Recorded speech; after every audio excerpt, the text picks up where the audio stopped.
Os quiero dar la bienvenida en primer lugar en nombre de la Fundación Fernando Buesa y en nombre de la Fundación Centro Memorial de las Víctimas del Terrorismo, que somos las dos entidades que organizamos la presentación de este libro. Os doy en nombre de nosotros dos, de Florencio y en el mío propio, como anfitriones del acto, la bienvenida y os agradezco mucho vuestra presencia. Bueno, este libro es el resultado de un proyecto de investigación impulsado por la Universidad del País Vasco y por el Centro Memorial de Víctimas del Terrorismo. El objetivo del proyecto es estudiar, desde el rigor académico, cómo un medio de comunicación tan relevante como es la televisión ha tratado el fenómeno del terrorismo y sus víctimas en los espacios de ficción y en los documentales. Pretende llenar el hueco existente ante la falta de estudios en profundidad sobre la violencia política vasca y sus víctimas en la televisión no informativa desde la transición hasta nuestros días. Como dice el libro, estudios recientes demuestran cierta tendencia a olvidar un pasado reciente y traumático por parte de la sociedad. Pero la existencia de la batalla por el relato muestra la importancia de contar con una historia y una memoria que haga justicia a las víctimas, contando la realidad de lo sucedido en el País Vasco durante los últimos 50 años. En esa tarea, creo personalmente que la cultura y los medios de comunicación pueden jugar un papel clave, porque permiten involucrar al conjunto de la sociedad. Tras años y años de terror, la violencia ha dejado unas raíces muy profundas y unas secuelas que duran años y a veces generaciones enteras. Hemos vivido en silencio, un silencio impuesto, elegido, indiferente, espectador, como recientemente escuchaba decir a Edurne Portela, un silencio que se mantiene aún hoy.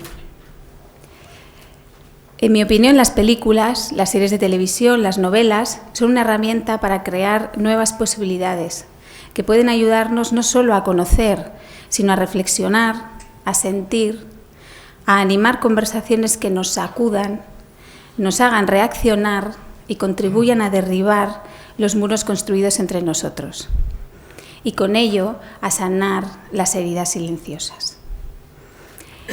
Florencio Domínguez, que está sentado aquí a mi lado, es como conmigo anfitrión también de esta presentación y él es el director de la Fundación Centro Memorial de las Víctimas del Terrorismo. Él es además el autor del prólogo de este libro y antes de dar la palabra a los tres autores, que son los tres protagonistas del día, le cedo la palabra a Florencio. Buenas tardes. Muchas gracias, Marta, por la presentación y gracias también a la Fundación Fernando Buesa por organizar este acto. Como ha dicho Marta, este libro es el resultado de un proyecto de colaboración desarrollado entre la Universidad del País Vasco y el Centro Memorial, un proyecto que ha sido materializado por este equipo de historiadores y que de alguna manera sigue una línea de investigación en la que el catedrático Santiago de Pablo lleva muchos años trabajando. Santiago de Pablo ha estudiado cómo el cine, las películas cinematográficas han reflejado han reflejado al País Vasco, han reflejado al nacionalismo vasco, han reflejado a ETA.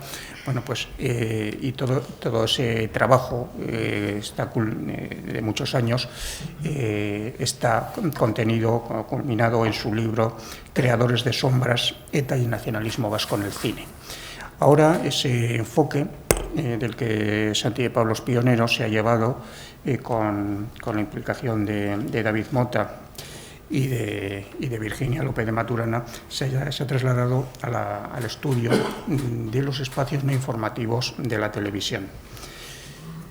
En la ley la ley de reconocimiento y reparación de las víctimas del terrorismo del Parlamento Vasco hay un artículo que a mí me ha parecido siempre muy significativo y muy a tener en cuenta.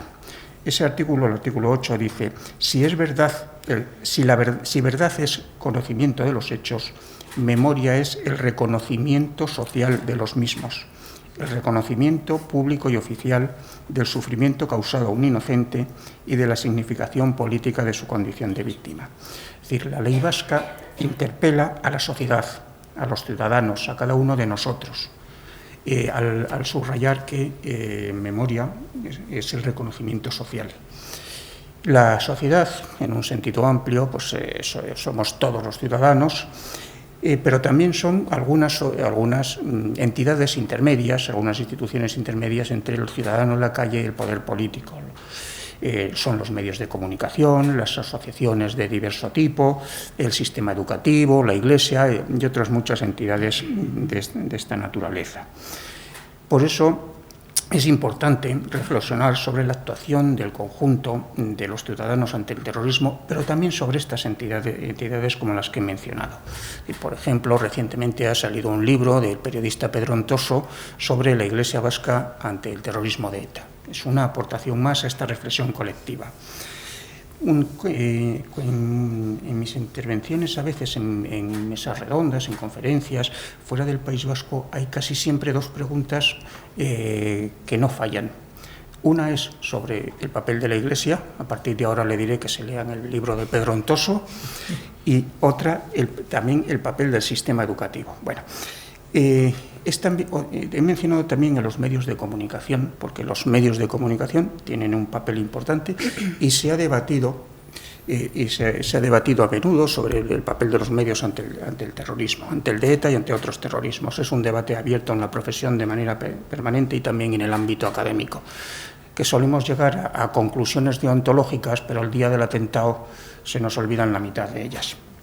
Bueno, a nosotros en el Centro Memorial nos parece importante impulsar líneas de reflexión en este camino y por eso hemos promovido o hemos apoyado algunas externas también. Hace 2 años, con el Euskobarómetro también de la universidad, planteamos la realización de una encuesta para palpar la opinión de los ciudadanos vascos sobre el terrorismo de ETA, años después ya de que terminara, sobre las víctimas, sobre las políticas de memoria y tener algunos indicadores que nos revelaron cuál es el pensamiento de la sociedad. Que hemos colaborado en un libro que, ajeno a nosotros, hemos colaborado con el Instituto, con Gogora del Gobierno Vasco, para editar conjuntamente, en fechas recientes, el libro de la historiadora Irene Moreno sobre los movimientos sociales de rechazo al terrorismo, su historia, sobre Gesto por la Paz, porque nos parecía que planteaba una información y una valoración de nuestro pasado reciente, también relativa a conocer mejor cómo ha funcionado la sociedad frente a ETA. Hemos desarrollado aquí, con el protagonismo de la Fundación Buesa, un trabajo que verá la luz el mes que viene probablemente, que es un estudio sobre los principales periódicos de Francia, Gran Bretaña y Estados Unidos, sobre cómo han analizado ellos el fenómeno de ETA. Está en este momento en imprenta y creemos que el mes que viene lo podremos dar a conocer. Y este trabajo, ya digo, ha sido impulsado por la Fundación Buesa y hemos colaborado las 2 fundaciones. Bueno, pues hoy nos toca presentar Testigo de cargo, en la misma línea de reflexión sobre la sociedad. La televisión es un instrumento fundamental en la conformación de la opinión pública. Esto es una evidencia. Y a veces nos pensamos que son pues, los debates políticos, las apariciones de tertulianos, la omisión de opiniones en la pequeña pantalla. Y sí, eso evidentemente contribuye a conformar la opinión pública, pero a lo mejor tiene mucho más influencia otros programas de televisión que no son tan llamativos, que pasan, digamos, más desapercibidos. Las series de ficción o los documentales. Así como un debate político, el espectador puede tener ciertas prevenciones según su sintonía con los que participan o sus desacuerdos con los que participan en ese debate. Frente a una serie de televisión de ficción está con la guardia baja. Y también frente a un documental informativo, pues también lo ve con menos prevención y por tanto pueden ser herramientas más de peso a la hora de conformar la opinión pública. Bien, Pero ya no tengo mucho más que señalar, solo de indicar que como Centro Memorial el resultado del proyecto nos ha parecido excelente, que nos parece que Santi de Pablo, David y Virginia han hecho un gran trabajo como historiadores competentes que son, y por tanto ellos tienen ahora la palabra para explicarlo. Santiago, perdona, te presento primero. Santiago es una persona muy apreciada para nosotros en la Fundación. Ya llevamos tiempo colaborando y haciendo cosas en común. ¿No se oye? Ah, perdón. Bueno, decía que Santiago es una persona muy querida en nuestra fundación, que llevamos tiempo trabajando y colaborando con él. Él es catedrático de Historia Contemporánea de la Universidad del País Vasco y director de la revista Sancho el Sabio. Es especialista en Historia Contemporánea de Álava. Entre sus libros recientes cabe mencionar La patria soñada, Historia del nacionalismo vasco desde su origen hasta la actualidad, publicado en 2015, Creadores de sombras, ETA y el nacionalismo vasco a través del cine, publicado en 2017. Es coautor de Diccionario Ilustrado de Símbolos del Nacionalismo Vasco, publicado en 2012, y de 100 símbolos vascos, Identidad, Cultura, Nacionalismo, publicado en 2016 en castellano y en euskera, que es un trabajo compartido con Virginia y con David. Santi, tienes la palabra. Muchas gracias, Arratsaldeon, buenas tardes. En primer lugar, quería empezar agradeciendo tanto a Marta y a Florencio, a la Fundación Fernando Buesa y a la Fundación Centro Memorial para las Víctimas del Terrorismo, el haber acogido esta presentación y, en el caso del memorial, también haberla patrocinado junto a la Universidad del País Vasco, Euskal Herriko Unibertsitatea. También a todos ustedes por estar aquí hoy presentes, ¿no? Bueno, ¿por qué este libro, no? Yo creo que ya se ha adelantado un poquito el tema. Yo creo que todos sabemos que hay muchos estudios sobre ETA, sobre el terrorismo en el País Vasco, sobre violencia política en el País Vasco, sobre las víctimas. También sabemos que esos estudios los hay de calidad desigual, es la realidad. Y poco a poco se han ido cubriendo diversos aspectos relacionados con este tema. Hoy pues contamos con estudios sobre ETA en el cine, hay estudios sobre ETA en la literatura, sobre la prensa, y sin embargo hasta ahora faltaba efectivamente un estudio sobre la televisión no informativa, que es el que nosotros hemos intentado realizar en este libro y cubrir ese hueco. No es un análisis de toda la televisión, porque eso sería imposible realizarlo, serían varios libros. Dejamos a un lado lo que es la televisión puramente informativa, como puedan ser, ya se ha comentado, ¿no? Los informativos, los telediarios, los teleberris, los debates e incluso los reportajes, pues tipo informe semanal, breves reportajes, aunque es verdad que a veces la frontera entre un reportaje y un documental para los especialistas no está del todo clara, ¿no? Pero nos ha interesado un poco lo que algunos expertos norteamericanos llaman televisión no informativa. Básicamente estamos hablando de documentales históricos, en este caso documentales un poco más elaborados, sobre ETA, sobre sus víctimas, sobre la violencia en el País Vasco, telefilms específicos sobre este tema y series de ficción, o la presencia de ETA en series de ficción. Este es un poco lo que nosotros analizamos. Para esto lo primero que tuvimos que hacer fue estudiar y llegar a un corpus, al corpus de las obras que íbamos a analizar. Es decir, repasarnos todas las fuentes posibles, desde los archivos de las propias televisiones, la prensa, y ver cuáles eran, qué documentales históricos había sobre ETA, qué telefilms había, qué series trataban también el tema de ETA. Una vez realizado ese catálogo, empezamos a analizarlo y nos dimos cuenta de dos cosas, básicamente, para empezar. Una, el desarrollo o la evolución de la visión que la televisión tiene sobre ETA es inseparable de la visión que la propia sociedad vasca y española tiene sobre ETA. Es decir, a veces se habla, ¿no? Bueno, ¿cuál es la actitud del cine? ¿Cuál es la actitud de los medios? Es cierto que hay una relación de ida y vuelta. Es decir, la sociedad influye, en este caso, sobre la televisión, y la televisión influye sobre la sociedad. Pero no podemos analizar la televisión como si fuera algo ajeno totalmente a lo que es la propia evolución de la sociedad vasca y española en torno a las víctimas de ETA, desde, por decirlo de una manera un poco reducida, desde los años de plomo de los años 80 hasta lo que sucedió a partir de del año 2000. A su vez, hay otra cosa que hay que tener en cuenta, y es que esta evolución es inseparable también de la propia historia de la televisión en España y en el País Vasco. La televisión actual, yo creo que todos somos conscientes, no tiene nada que ver con la televisión de los años 70, en un momento en que había dos cadenas, una televisión pública con dos cadenas.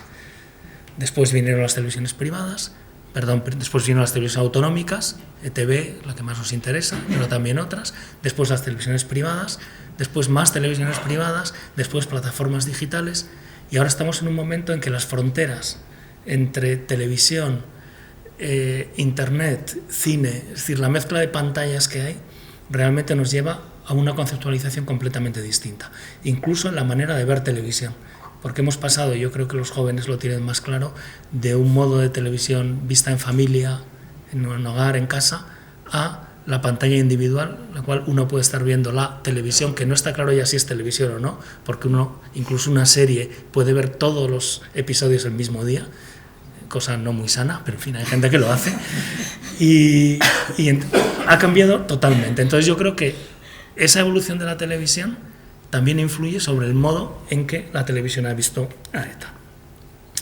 En el libro lo que hacemos es mezclar una estructura cronológica y temática. Primero analizamos los años 80, 90 y después ya pasamos a partir de los años 2000 a diferenciar entre documental y ficción, lo cual explicarán después David y Virginia. ¿Cuál es la conclusión a la que llegamos básicamente? Pues que la televisión comparte algunas características con el cine, es decir, el acercamiento, obviamente cine y televisión, incluso en la financiación, están muy relacionados. Por tanto, hay una relación entre el modo en que el cine ha visto a ETA y lo ha visto la televisión, pero también hay importantes diferencias, y esas diferencias son de dos tipos. En primer lugar, una diferencia cronológica. El cine, después de la muerte de Franco, después del final de la dictadura, aprovechó esa libertad de expresión que no existía anteriormente para contar la historia de ETA. Es la época del llamado Nuevo Cine Vasco, si nos acordamos todos de películas, las primeras películas de Imanol Uribe o de Iñaki Núñez, director vitoriano, pues El proceso de Burgos, La fuga de Segovia, es decir, hay un boom de producciones sobre ETA y sobre la violencia vasca, sobre el problema vasco en los años 80. Sin embargo, la televisión en los 80, incluso 90, prácticamente no produce casi nada, aparte de lo informativo obviamente, pero no produce ficción ni documental sobre ETA, por motivos que luego van a salir, pero porque la ficción está muy centrada en cuestiones costumbristas. Si pensamos en televisión española o en otras, pues pensemos en otras televisiones privadas o incluso en ETV, si pensamos en Goenkale, si pensamos en Médico de Familia, Farmacia de Guardia, es decir, no se hacen series políticas, no se hacen series históricas recientes, porque el documental está muy centrado en la historia de la guerra civil, que no se había podido contar anteriormente, y por tanto la historia reciente no se cuenta, ¿no? Entonces, en los años 80, incluso 90, hay muy pocas producciones televisivas sobre ETA. Nosotros hemos contado 6 documentales y ficciones sobre ETA entre 1975 y 1999, 6, que es prácticamente nada. Hay alguna obra pionera como el documental sobre Yoyes de Televisión Española, pero realmente hay muy poco, y 34 entre el 2000 y el 2018. Yo creo que la diferencia es clara. El cine en los años 80 hay un boom, la televisión lo salta. ¿Por qué? Porque es una televisión pública, no se quiere meter en esos temas quizás que están realmente muy, muy recientes, ¿no? Y sin embargo, a partir del año 2000, como acabo de decir, hay un boom de producciones televisivas, que tiene que ver, en nuestra opinión, con el cambio de percepción del terrorismo que siguió al asesinato de Miguel Ángel Blanco, no solamente en el País Vasco, sino diría en España en general, e incluso si vamos más allá, al cambio de percepción del terrorismo que vino después del 11S, etcétera, etcétera. Vale. Y esto hace también que haya un cambio no solamente cronológico, sino también de enfoque. El cine de los años 80, siendo un poco reduccionista, pero era un cine que tendía a veces a ver a los miembros de ETA como de un modo un poco romántico, todavía como guerrilleros, como gente que había luchado contra el franquismo. Si recuerdan el proceso de Burgos, las víctimas son los miembros de ETA, que es verdad que habían sido víctimas de un proceso penal franquista, pero obviamente ahí no aparecen las víctimas de ETA. Entonces hay esta idea que un poco en el cine de los años 80 en general, de ver todavía un poco mitificado una cierta comprensión de la violencia de ETA como una respuesta ante la opresión franquista o ante la opresión del Estado. Que en los años 2000, aunque es un cine muy heterogéneo, desaparece en el cine. Hay películas mucho más comprometidas. ¿Qué es lo que pasa con la televisión? Que como la mayor parte de las producciones son a partir del año 2000, se salta esa fase de comprensión del terrorismo. Prácticamente no hay este tipo de producciones. Y las que nos encontramos a partir del año 2000 son producciones, tanto ficción como documental, que luego van a mencionar, que son mucho más claras éticamente como una respuesta a la violencia, al terrorismo. Eso no significa, por supuesto, que no haya matices. Y lo podemos ver si analizamos, por ejemplo, la diferencia entre producciones de ETV, Televisión Española, Antena 3, Canal Plus. Todo eso lo analizamos en el libro. ¿Qué matices, digamos, se pueden ver en cada una de estas producciones? A la vez hay que tener en cuenta, y esto creo que es importante, que los realizadores de televisión, lo mismo que los cineastas, que los directores de cine, no son marionetas que siguen la línea que marca el propietario de una cadena privada o el presidente del gobierno, el Lehendakari, que está en esos momentos en el gobierno cuando una televisión pública está actuando. Podemos ver matices, en el libro lo hacemos, ver ciertas evoluciones, pero esto hay que tenerlo en cuenta, porque si no llegaríamos a una visión un poco determinista, ¿no? Que parece que Televisión Española en un momento, ETV en otro. Esto, como digo, no es realmente así. Bueno, para terminar, llegamos un poco a la actualidad, y antes de que Virginia y David comenten un poquito más el documental y la ficción televisiva, ¿no? La gente nos suele preguntar, los periodistas nos preguntan estos días, bueno, ¿y realmente el relato del terrorismo vasco en televisión tiene futuro? ¿Va a seguir? Nosotros como historiadores decimos que no lo sabemos, que bastante tenemos con el pasado, que ya es complicado, como para encima saber lo que va a pasar, ¿no? Pero la impresión es que sí, que efectivamente, aunque hay una tendencia, comentaba antes Marta también, a olvidar, yo creo que si vemos lo que está sucediendo ahora mismo, que hay 2 series que ya se han filmado, que están en edición, que están en postproducción, específicas sobre ETA. Por un lado, la adaptación de Patria para HBO y por otro lado, La línea invisible de Mariano Barroso para Movistar Plus. Es decir, que ahora mismo, y otros proyectos, por cierto, también de tipo documental, como el que está haciendo Jon Sistiaga, con entrevistas a víctimas, etcétera, etcétera, yo pienso que esto nos indica que la televisión, realmente en la televisión va a seguir teniendo cabida ese relato de lo que ha sido la violencia, el terrorismo en el País Vasco, de lo que ha sido ETA y de lo que han sido sus víctimas, ¿no? A nosotros, yo creo que es compartido, nos gustaría, en este caso ya no solo como historiadores, sino también como ciudadanos, que este relato de la historia de ETA en televisión se haga compatibilizando, por un lado, digamos, el buen hacer televisivo. Es decir, la televisión, sobre todo la ficción, tiene que tener emoción, tiene que tener, por tanto, una historia que atrape al espectador, que efectivamente quiera seguir viendo la serie, etcétera, etcétera, pero que esto a su vez sea compatible con el respeto a la historia, al conocimiento histórico, a lo que nosotros sabemos, con todas sus limitaciones de lo que ha sido nuestra historia, y también, mucho más importante todavía, de lo que es el respeto a la memoria de las víctimas del terrorismo. Nada más, gracias.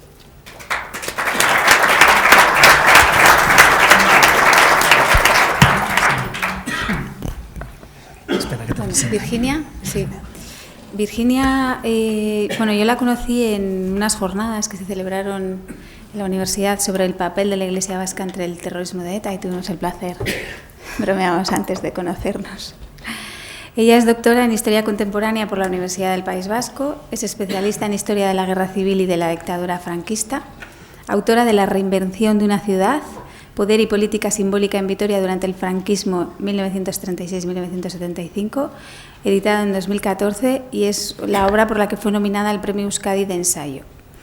Ha escrito numerosos artículos sobre la historia vasca en el siglo XX. Ha intervenido en congresos y seminarios en Estados Unidos, Chile, Reino Unido, Alemania, Francia y Grecia. Con Ediciones Beta ha publicado numerosos libros. 40 textos fundamentales en la historia contemporánea de España, publicado en 2017, entre otros, y materiales didácticos para el estudio de la Guerra Civil Española y materiales didácticos para el estudio de la dictadura franquista, publicados en 2018. Virginia, cuando quieras. Gracias. Arratsaldeon guztioi, buenas tardes. Tal y como ha indicado en su intervención el profesor Santiago de Pablo, a diferencia de lo que sucedió en el cine, no fue hasta la década de 1990 y sobre todo a partir del asesinato de Miguel Ángel Blanco en 1997 cuando la televisión puso el foco en las víctimas de ETA. En lo que respecta a los documentales históricos, la mayor parte de los producidos antes de esa fecha se centraban en etapas previas de la historia universal o de España, con una gran atención a la guerra civil y algo menos al franquismo, pero no a la transición y a los años de consolidación de la democracia. Por ello, ETA solo apareció en estos programas cuando se hablaba del final del franquismo, por ejemplo, sobre el atentado de Carrero Blanco. Un hito en este sentido fue la serie La Transición de 1995 de Elías Andrés y Victoria Prego, que comenzaba precisamente con este asesinato. También algunas series documentales de Euskal Telebista sobre el País Vasco en el siglo XX, en especial La Transición en Euskadi, de 1998, comenzaron a incluir la historia de ETA, pero aún no se trataba de producciones monográficas sobre la organización terrorista, salvo excepciones significativas como la pionera Yoyes, en 1988. Dirigido por Baltasar Magro, se emitió dentro del programa Documentos TV. El documental cuenta la vida y la muerte de la dirigente etarra Dolores González Cataraín Yoyes, asesinada a tiros en su pueblo natal, Ordizia, mientras paseaba con su hijo de 3 años. A partir de 2000, tal y como ocurrió en el cine, hubo una eclosión de las producciones televisivas en torno a ETA y a sus víctimas. Al igual que sucede con el casi total vacío de la etapa anterior a 2000, ello se debe a diversos factores. Unos compartidos con el cine, el cambio de paradigma social en torno a las víctimas y al terrorismo producidos tras el asesinato de Miguel Ángel Blanco y aún más tras los atentados del 11S en Nueva York y del 11M en Madrid, y otros específicos de la televisión, como el incremento de la producción de telefilmes y de series de ficción centradas en aspectos sociales y políticos recientes. La aparición de nuevas cadenas, como Cuatro, La Sexta, nuevas televisiones en plataformas digitales, etc., y la producción de documentales específicos centrados en la historia reciente y en la transición. En general, la construcción de la memoria televisiva de ETA se ha realizado sobre todo por medio del documental. Esto corresponde a un fenómeno más general. Tal y como ha estudiado Sira Hernández Corchete, la historia contada en televisión en España se ha escrito básicamente por medio de documentales de divulgación o, en el caso de ETA, de reportajes de investigación. Así, ETA empezó a ser un tema clave en los numerosos documentales sobre el tardofranquismo y la transición producidos en las diversas cadenas. Si esto sucedía así en los referidos a España en general, lo hizo mucho más en series documentales centradas en la historia vasca reciente, como Transición y Democracia en Euskadi, de 2012. Además, comenzaron a producirse documentales o incluso series documentales específicas sobre ETA. Algunas tenían la intención de contar su evolución histórica al completo, como la serie Historia de ETA, de 2012, de Crónicas en Televisión Española, o Víctimas, la historia de ETA en 2006, de Telemadrid. Pero junto a estas series que dan una visión general de la historia de la banda armada, abundan los documentales sobre aspectos específicos, en especial sobre atentados de ETA, centrándose en los más conocidos, como el de Carrero Blanco en 1973, la Cafetería Rolando en 1974, la Casa Cuartel de la Guardia Civil en Vic en 1991 y, sobre todo, el de Miguel Ángel Blanco en 1997. Pero también se han producido documentales televisivos sobre la escisión de ETA político-militar, los hijos de los presos de ETA, el contraterrorismo de los GAL y, por supuesto, sobre las víctimas del terrorismo de ETA. En lo relativo al reconocimiento de estas, tal y como indicaba el profesor de Pablo, apenas aparecían representadas en el cine en las décadas de 1980 y 1990, o si lo hacían, era de modo coyuntural o incluso negativo.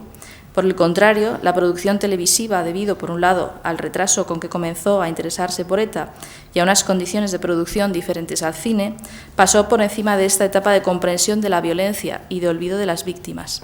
Así, a partir de 2000, se situó ya en un contexto en el que el cine, aun dando visiones heterogéneas, era mucho más crítico con el terrorismo y más solidario con sus víctimas. Esto es lo que hizo que la televisión, tanto en el documental como en la ficción, fuera mucho más clara en su planteamiento ético frente a ETA y en su respeto a las víctimas. De modo muy claro, la producción televisiva de las décadas de 2000 y 2010 tiende a destacar el valor de las víctimas de ETA y a ser más crítica con la organización. Hay series documentales completas centradas en los damnificados por la banda terrorista, como la mencionada Víctimas, la historia de ETA, que incluso en el título las pone en primer lugar, o Relatos de plomo, de 2011, un acercamiento específico sobre Navarra.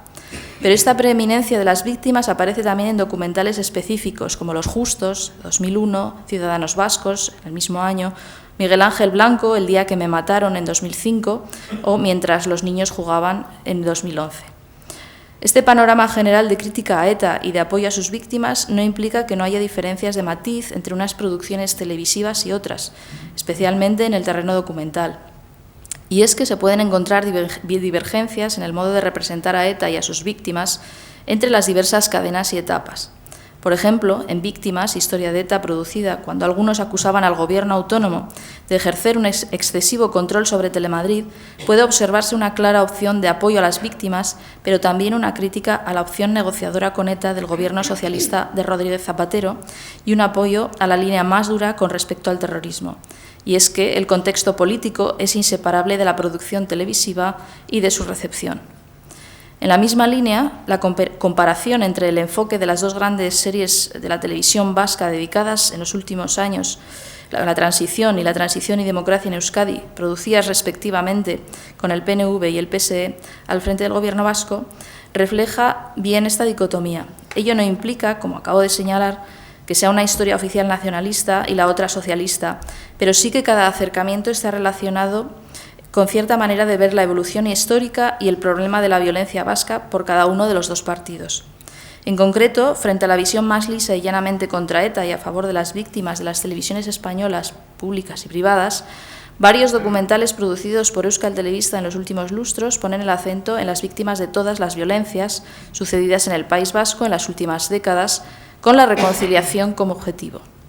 En el caso de Retratos o Las huellas perdidas, que ciertos autores han relacionado con la política de memoria llevada a cabo desde el gobierno vasco en estos últimos años. Así, algunos documentales de ETV se han acercado a la situación de los presos de ETA, por ejemplo, a través de Los hijos de reclusos, tal y como se hizo en Mochila d'un Umeak, Los niños de la mochila, a la represión franquista con los miembros de ETA, El legado de Txiki y Otaegi, los atentados de la extrema derecha en Aldana 1980, Explosión de silencio o las otras víctimas en Por quien no doblan las campanas. Sin embargo, este tipo de producciones han evitado en general caer en la interpretación de la izquierda nacionalista radical, para la que habría habido un choque entre dos violencias enfrentadas, la de ETA y la del Estado, en el marco de un conflicto inmemorial entre Euskal Herria y España. Es más, ni siquiera las televisiones españolas, públicas o privadas, han ocultado la represión franquista, los atentados de la extrema derecha, de grupos parapoliciales o de los GAL, o las torturas cuando éstas han existido. Tampoco Euskal Telebista omitió estas cuestiones, a veces controvertidas, durante la etapa del Lehendakari Patxi López, como lo demuestra la producción del documental Por quién no doblan las campanas, dedicado específicamente a los abusos policiales y a los atentados de la extrema derecha. El tiempo dirá si en el futuro esta tendencia de contar la historia de ETA en televisión por medio del documental y la ficción, de la que ahora va a hablar mi compañero David Mota, continúa creciendo.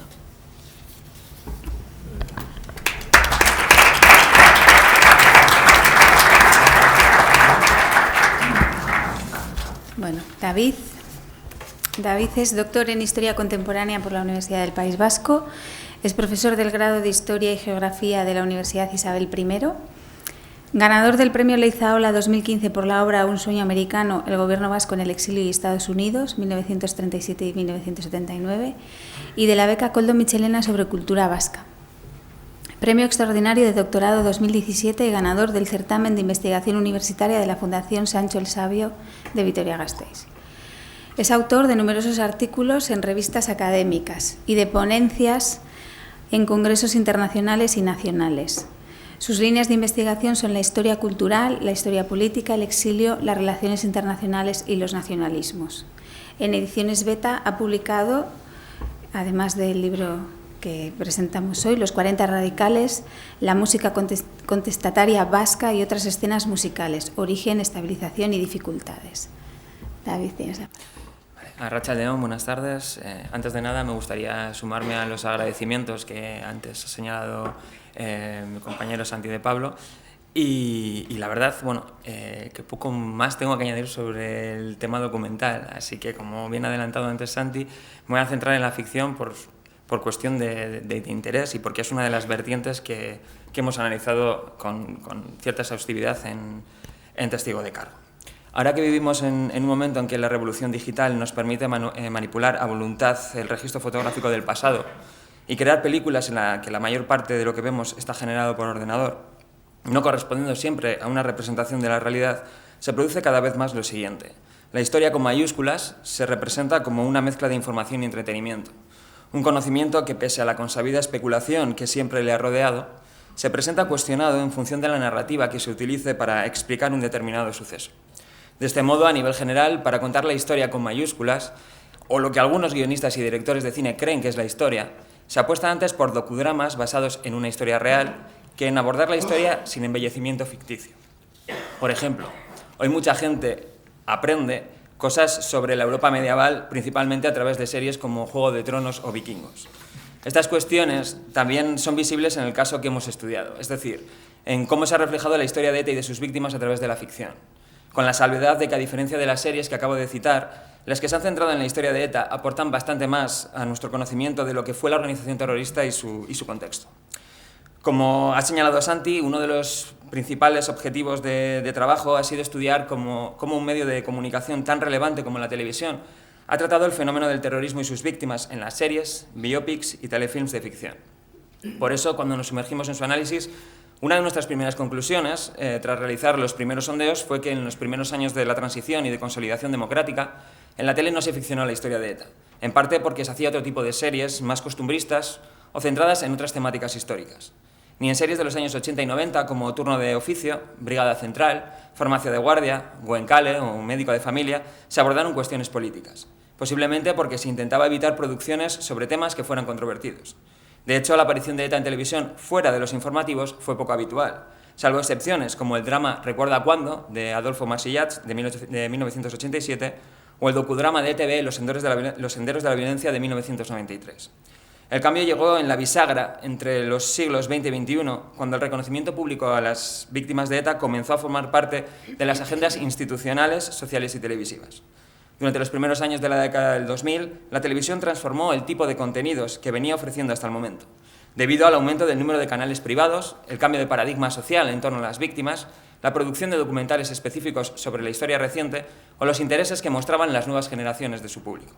Si bien no hubo series completas sobre la organización terrorista, pero sí un buen número de telefilms, miniseries y de capítulos que incluyeron episodios con referencias a ETA.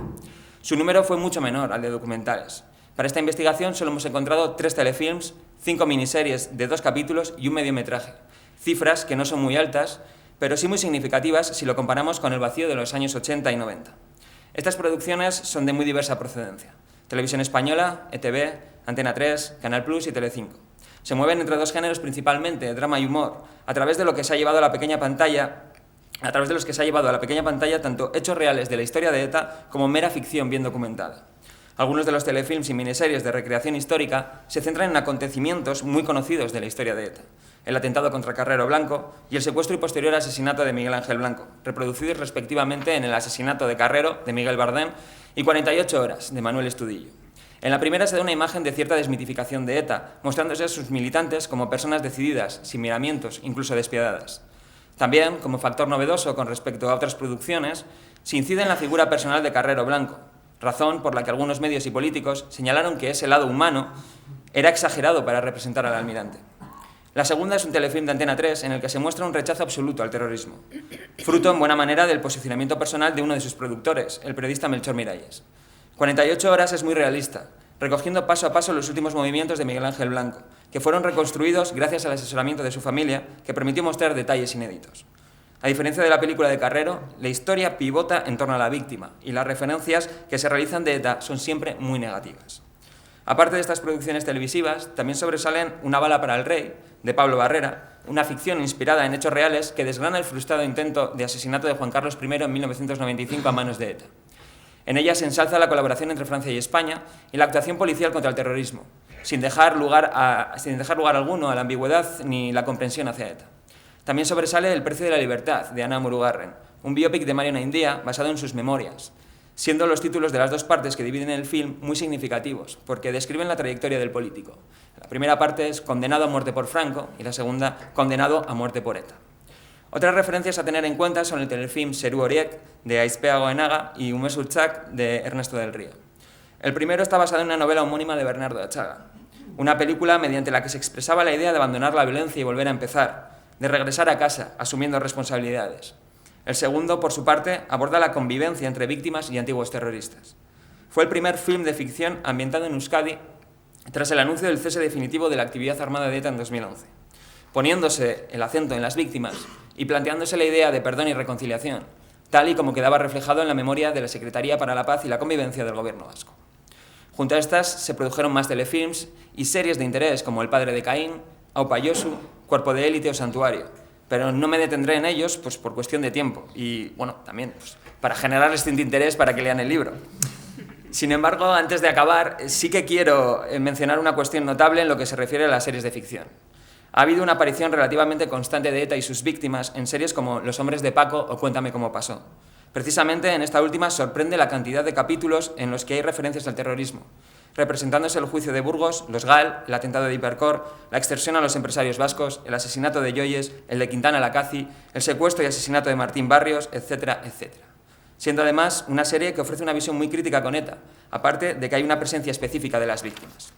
En conclusión, aunque la ficción ha dado pasos importantes desde el año 2000, produciéndose series y telefilms en las que el terrorismo de ETA es su protagonista, sobre todo poniéndose el énfasis en las víctimas, lo cierto es que todavía está a una distancia considerable de la producción documental. No obstante, como ha señalado Santi al inicio, la grabación de series como Patria y La línea invisible muestra que continúa habiendo un interés por ficcionar la historia de la organización terrorista y de sus víctimas, y de que este parece estar increciendo de cara al futuro. Muchas gracias por su atención.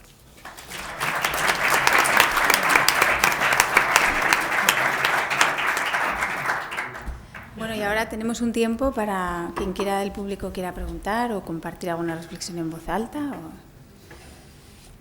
Todos a la vez, ¿no?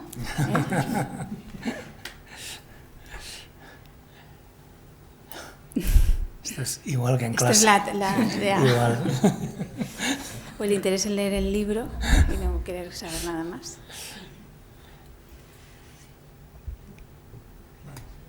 Venga, ala, pues sí. A ver. Hola, gracias por vuestro libro. Seguro que estará muy bien. Y yo quería simplemente preguntaros que, desde mi punto de vista, independientemente de haber leído el libro por lo que habéis contado y lo que recuerdo de toda esa época, ¿no?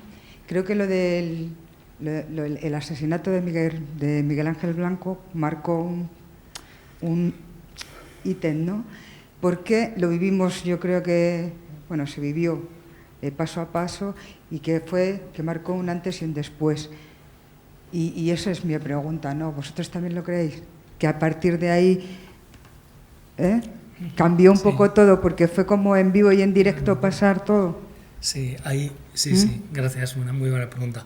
Ya hemos comentado un poquito antes, a ver, hay acontecimientos que se marcan no solo en la memoria colectiva, sino también en la memoria individualizada que todos en común, es decir, hay cosas, hay acontecimientos que nos acordamos todos de qué hacíamos ese día. Eso es así, acontecimientos a veces de la historia universal y otras veces de la historia local. Y en el caso, o de la historia, digamos, vasca en este caso, ¿no? Pero pasa también a nivel local, ¿eh? Yo hace poco comentaba, por ejemplo, que todos los que vivíamos en Vitoria en el 76 tenemos nuestro recuerdo, yo era muy joven entonces, pero nuestro recuerdo del 3 de marzo, o sea, es algo que dices, incluso en imagen, ¿eh? No sé si les pasa a ustedes, pero yo me acuerdo, las calles, lo recuerdo, lo tengo muy, muy metido, ¿no? Y eso a su vez, la memoria de cada uno a su vez conforma una memoria colectiva. Sabemos que la memoria siempre es individual, aunque hablemos de memoria colectiva, es la suma de memorias. Otra cosa son las políticas de memoria, eso sí que es público, ¿vale? Y entonces en el caso de Miguel Ángel Blanco, yo pienso que efectivamente es así, no solamente es que a nivel social, a nivel histórico, no, sino que cada uno de nosotros, yo al menos lo tengo así, el momento en que, pero ¿cómo que ha pasado que esto? Y luego los días, esa espera, y luego al enterarte del asesinato. Entonces yo creo que eso ha marcado, es así, ¿no? Eso no significa que antes no hubiera manifestaciones contra el terrorismo, que no hubiera reacciones. El libro que ha comentado Florencio de Irene Moreno sobre Gesto por la Paz, etcétera, está hablando de algo, pero realmente fue un shock. Y yo creo que esto no es mecánico, es decir, no es que los realizadores de televisión, los cineastas, los literatos, de repente cambien del blanco al negro, no es así, lo sabemos, las cosas en historia siempre son en la realidad mucho más complejas, pero efectivamente si uno ve lo que pasa en el cine, lo que pasa en estas producciones televisivas, de repente hay cosas que ya se pueden decir y a su vez eso influye sobre la sociedad, porque obviamente estamos hablando de un camino de ida y vuelta. Los estudios más complicados en temas de medios de comunicación son los estudios de recepción, es decir, es muy fácil analizar el mensaje, pero ¿cómo analizas cuál ha sido la recepción, cómo ha influido? Eso sabemos que es muy complicado. Intentamos hacerlo por fuentes indirectas, etcétera, etcétera. Pero está claro que en este caso concreto, el asesinato de Miguel Ángel Blanco marcó un antes y después, y realmente, como he comentado, simplemente por las cifras de producción e incluso por los enfoques, yo creo que eso queda muy claro. No sé, ¿no veis? Si queréis añadir algo, contar algo a veces así, te puedes... No. Si no hay más preguntas, nos enrollamos, que somos aquí, somos capaces.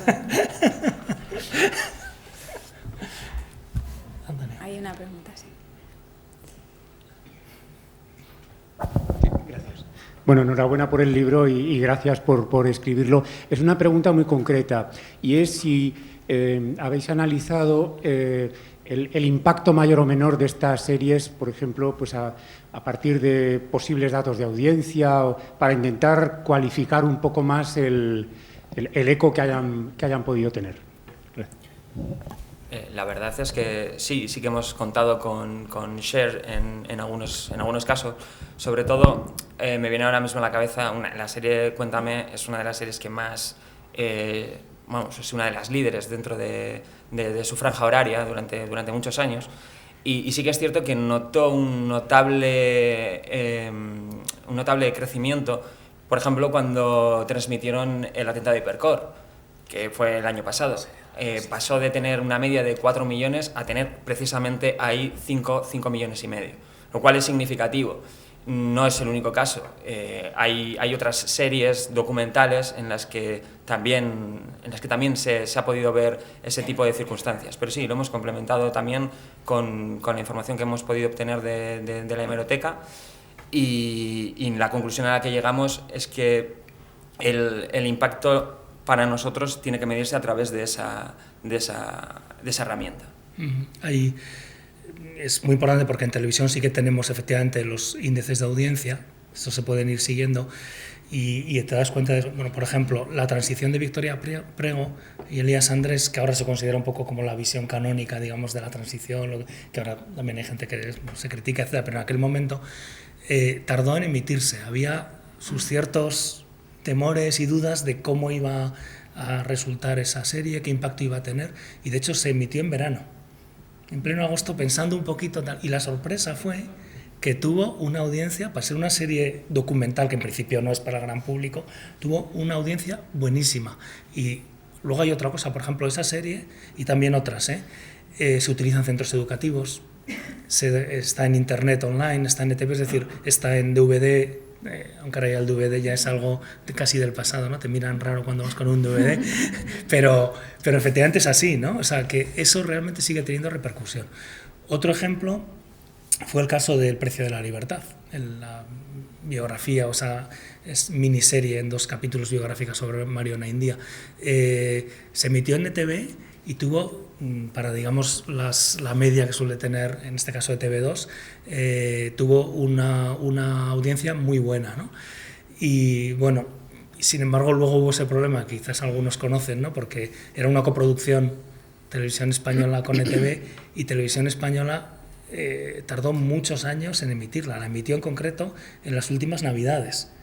Entonces, porque tenían miedo, eso también yo creo que es interesante porque refleja esa interacción que hay entre, digamos, la sociedad, la política, el gobierno, la ciudadanía. Entonces había un cierto temor, en concreto porque hubo un cambio de gobierno, digamos, de Zapatero a Rajoy, entre el Partido Socialista y el Partido Popular, entre que se produjo la serie y se estrenó. Entonces, en la etapa de Mariano Rajoy de presidente, en Televisión Española la serie se congeló, no se puso, cuando en ETV había sido bastante exitosa, porque había miedo de que se viera todavía ese Mario Naindia, miembro de ETA del franquismo, con una cierta mitificación.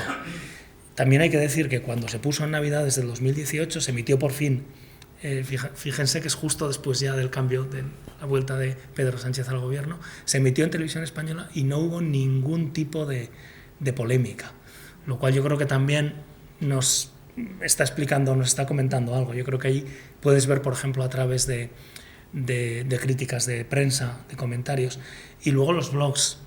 En Internet también es una fuente, que es verdad que a veces es un poco difícil porque va y viene, Internet no está ahí, ¿no? A lo mejor al día siguiente Facebook ya, pero realmente para los historiadores actuales es una fuente muy interesante porque te permite ver, es decir, lo que antes era conversaciones de bar, además antes como solamente había una televisión, a la mañana siguiente todo el mundo en el trabajo, en clase o en el bar comentaba la misma película, no sé si se acuerdan, ¿no? Eso que era una conversación de bar y que se perdía, ahora resulta que son los blogs o Facebook o Twitter. Entonces yo creo que ahí sí que es una fuente también, y que de hecho lo hemos usado, ¿eh? Por ejemplo, un comentario, una polémica en un blog a raíz de la emisión de un documental o de una serie en televisión, ¿no? Y es interesante verlo así, me parece.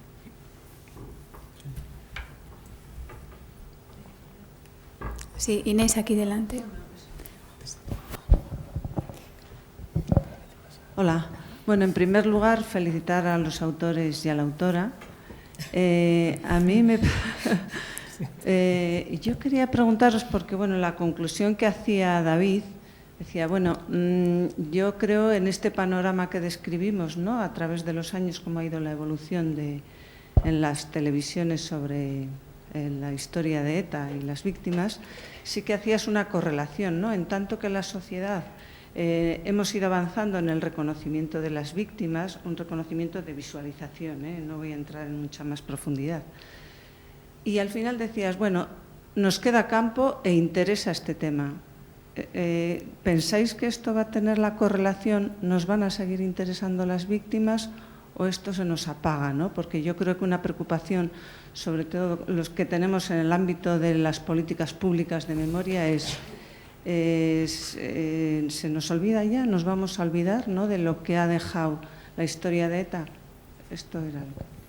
Hombre, yo creo que el que se sigan produciendo series de este tipo o documentales centrados muchas veces más en la propia historia de ETA que en las víctimas, pero sí que es cierto que en los últimos años ha habido esa fijación mayor por las víctimas, sí que demuestra que hay un interés. Y obviamente el problema está en cómo se cuente. O sea, nosotros creemos que evidentemente no se puede pasar páginas sin haberla leído. Entonces, las producciones que vengan a partir de ahora, yo creo que al menos beben de bases que, las que están ahora en el horno, beben de bases que son bastante sólidas. Al menos tienen asesores que son reconocidos historiadores. En el caso de La línea invisible, es un buen ejemplo de ello. Bueno, luego cómo se refleje al final las narrativas en el cine muchas veces pues pueden tender a ciertas simplificaciones o es una cuestión complicada, la verdad, no nos engañemos. No, sobre todo la ficción es más complicado, creo yo, porque el documental, aunque también tiene mucho de creativo, el documental, a veces tendemos a identificar documental con objetividad y sabemos que para nada, que depende muchas veces simplemente de dónde se ponga la cámara. Si se pone arriba o abajo, te da una sensación distinta. Del montaje, de la música, las mismas imágenes. Les cambiamos la música y cambia la percepción, es decir, pero el documental puede ser, a veces da o tiende a dar una visión como más directa, ¿no? El problema con la ficción es que es ficción y por tanto pues hay que hacerla entretenida, hay que hacerla, no puedes, y entonces a veces ese fondo que lo que hemos comentado y estamos de acuerdo, o sea, que creo que tienen que tener, que hay que contar las cosas bien, que no basta con contarlas, que hay que respetar la memoria de las víctimas, que no podemos olvidar efectivamente porque es una tentación muy fácil, ¿no? Dejar ya. Entonces, en ficción a veces al estar todo tan mezclado, pues porque hay que sacar personajes que tienen que cambiar, hay que sacar, la historia tiene que entretener, hay que hacerla emocionante, pues digamos estas ideas como de fondo pueden difuminarse más. Y por eso quizás a veces en ficción, tanto en cine como en televisión, las de televisión yo creo que son bastante claras en eso, pero por ejemplo en cine ha pasado, ¿no? Oh, pero es como este personaje, es muy fácil enamorarse de un personaje protagonista, y claro, si uno pone al terrorista de protagonista, esa tentación yo creo que existe, ¿no? Comentaba incluso, no sé si han visto Todos estamos invitados, de Manuel Gutiérrez Aragón. Su idea era hacer una película sobre las víctimas, poner en primera línea a las víctimas y no como se había, él lo decía así, y no como se había hecho hasta ese momento a los terroristas. Y sin embargo, cuando le preguntaban, decía, lo que pasa es que cuando empiezo a hacer la historia con minúscula, no la historia con mayúscula, sino la historia con minúscula, resulta que el terrorista es cinematográficamente más interesante, porque tiene más... No, la víctima, la pobre, quiere decir, es que pues lo que hace es ser asesinada o ser extorsionada o tal. Entonces, el mismo Gutiérrez Aragón decía, pues me encuentro con ese problema, de que tengo que...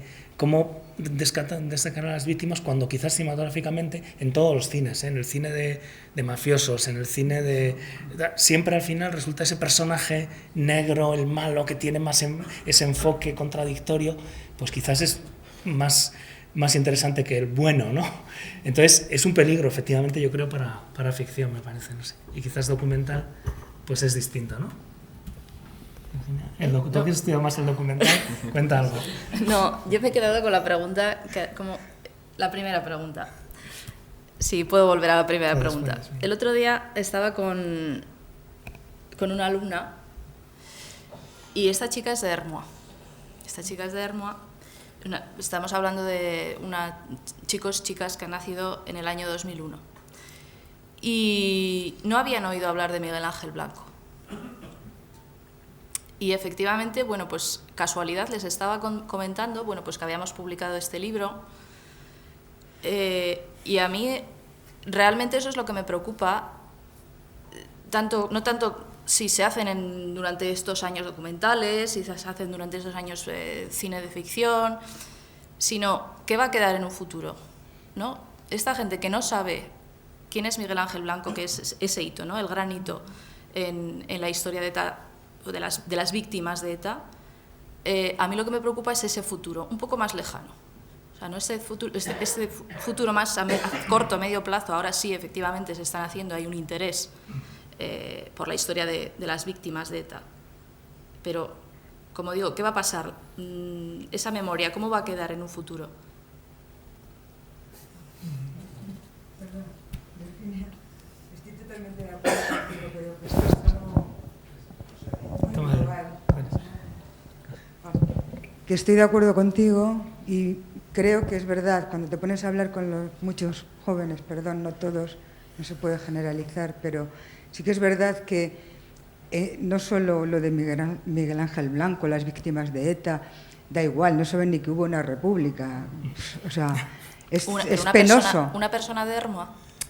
Bueno, de Ermua, pero pero que yo qué sé, igual le preguntas por otra cosa y lo sabes, ¿sabes? O sea, el tema de la memoria histórica, quiero decir, las cosas importantes, las que nos deben preocupar, yo creo que hoy en día es algo que está pasando, vamos, que a mí me sorprende muchísimo y yo creo que eso es algo que no sé dónde está el problema o cómo o quién debe de... Pero que es así, ¿sabes? Que no es lo de Miguel Ángel Blanco y de Ermua, pues sí, me lo creo, eso y cosas más graves. Entonces, ¿cómo se arregla eso? No lo sé, pero que está pasando hoy en día, pregúntale otra cosa, yo qué sé, por ejemplo, que se come a la vuelta de la esquina, algo que le preocupe. Lo de la memoria histórica, yo creo que hoy en día, ya te digo, si no saben ni que hubo una república, pues sí, pregúntale por otra cosa, ¿no? O la guerra civil.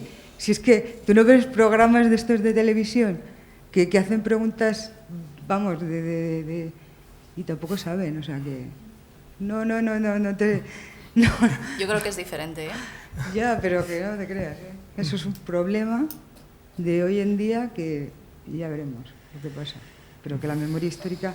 Memoria, me refiero a los hechos importantes que no se deben olvidar. Eso es un ejemplo. ni de Hermoa, y si le preguntas a otro otra cosa de su... que no sé quién tiene la culpa, pero que eso pasa, no te extrañe tanto. Sal a la calle, vive en el mundo real. Bueno, eso.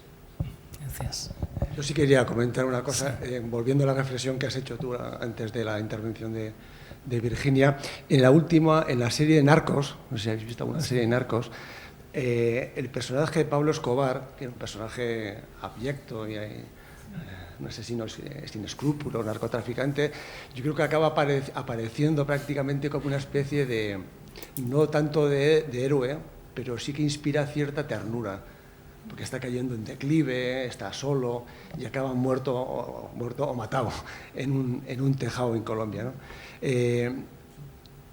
Se corre el riesgo de que el hecho de que haya más series, como estáis detectando, más programas de ficción que hagan referencia al terrorismo de ETA, que se acabe también, hombre, no creando ese síndrome a favor del terrorista, pero sí de banalizar esa historia por la demanda que tiene la ficción, ¿no? De que se acabe banalizando lo que fue o lo que ha sido esta trágica historia y se acabe convirtiendo en un recurso puramente de dramatización, ¿no?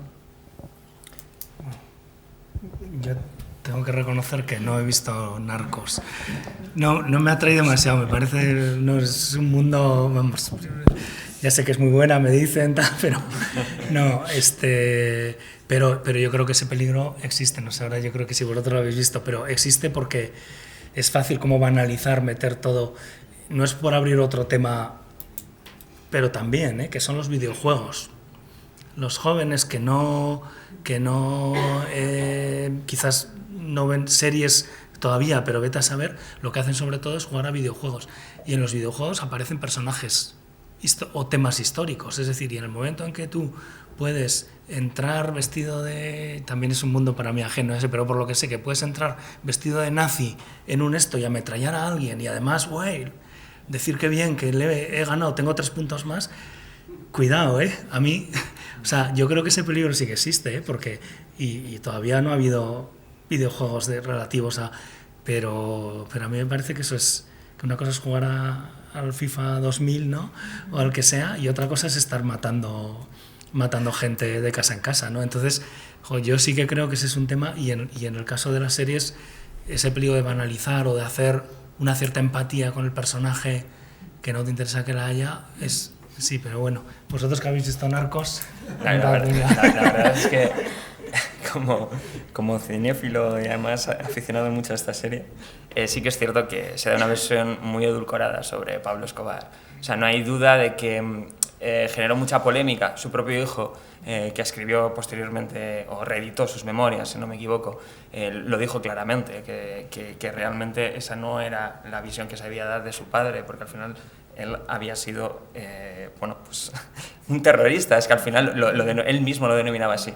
Entonces sí que corremos el peligro de que pueda suceder lo mismo, porque a veces, al menos en lo que a la historia de ETA se refiere, a veces el límite entre ficción y generar interés por un determinado personaje, generar atracción, puede ser peligroso. Yo creo que para eso, creo que coincidimos los tres, se necesitan altas dosis de pedagogía.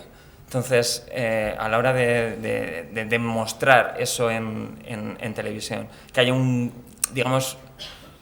guión bastante elaborado en el sentido de que se tenga en cuenta qué es lo que realmente sucedió y que, se puedan ficcionar ciertos aspectos, pero no sobrepasando una línea roja.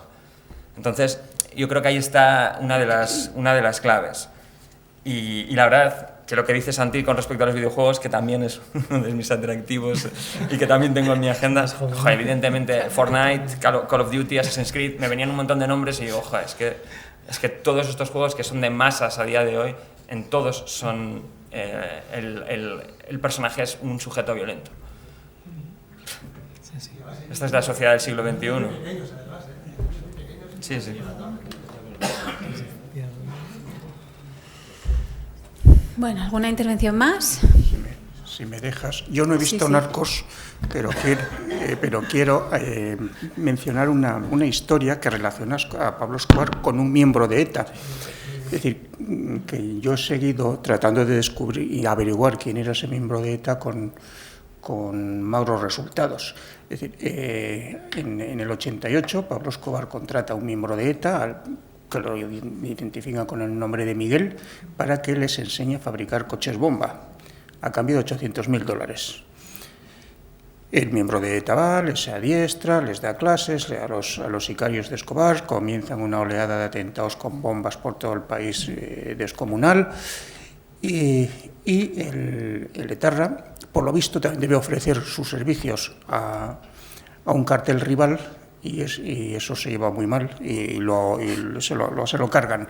Bueno, no he conseguido saber quién es. Es decir, Pablo Escobar llega a ese etarra a través de dos miembros de su cártel que habían estado presos en España.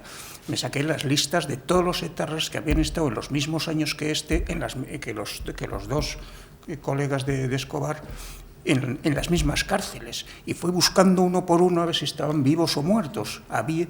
No ha habido nunca una denuncia de una familia de que ha desaparecido el hijo, el marido, el no sé quién. Es decir, encontré un documento de la Agencia de Inteligencia de la Defensa de Estados Unidos que menciona dos nombres de dos etarras, pero esos dos tenían coartada en el año 88, porque estaban en el Comando Árabe haciendo atentados en Vitoria, en una parte de Guipúzcoa y en una parte de Vizcaya. Pues a estas alturas no sabemos quién fue Miguel. El sicario principal de Escobar, Popeye, John Jairo Velázquez, dijo que literalmente que lo picaron, que lo mataron, pero no ha habido manera de que haya aparecido pues una familia diciendo que fulanito de tal, de Rentería, se fue a hacer las Américas y no ha vuelto. Nada. Si alguien sabe alguna pista sobre el tal Miguel, será. Bueno, muy bien. Yo creo que esto pone un broche final, ¿no?, interesante a esta presentación. Así que yo de nuevo os doy las gracias a todos por venir. Gracias a Santi, a Virginia y a David. Y buenas tardes.